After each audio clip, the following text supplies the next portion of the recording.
เขาจะพามาเบิ่งไข่ของตอนที่มันอยู่ท้องโตแบบนี้เขาต้องเอาไว้ให้มันสร้างหางโตที่บ่มีไข่เด้นะคันโตเขาผสมพันธุ์บ่ได้มันจะบ่มีไข่แล้วก็บ่สร้างหางได้อันนี้นี่เขาเอามาฆ่าให้เบิ่งตัวหนึ่งว่าโตที่มันจะสร้างหางท่านเขาผสมพันธุ์ได้หรือบ่กันว่าเขาผสมพันธุ์ได้แล้วมันก็มีไข่แบบนี้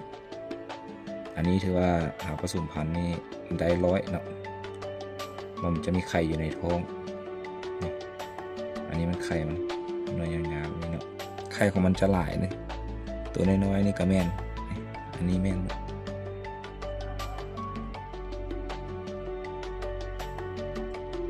ตัวน้อยๆสีเหลืองๆนี่มันหากะกำลังที่เป็นไข่เนาะกำลังชิ้นใหญ่ตัวนี้ยังบ่ใหญ่แท้ๆเนาะคันใหญ่แท้นี่ก็สามารถสร้างหางแล้วมันเอาไปวางได้แล้วคันถ้าตัวโตเขาแกะเบื้องก้นแล้วคันบ่มีแบบนี้แล้วมัน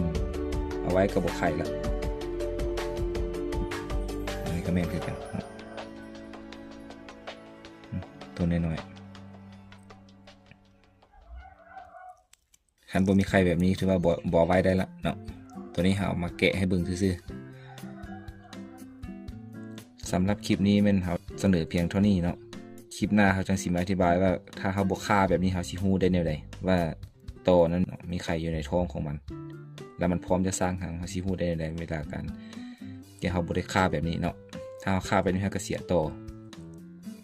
เขาบ่อยากฆ่าแล้วฮู้ได้แนวว่าสิเก็บไว้หรือบ่นะคลิปหน้าเขาจะมารีวิวให้เบิ่งอีกบัดนึง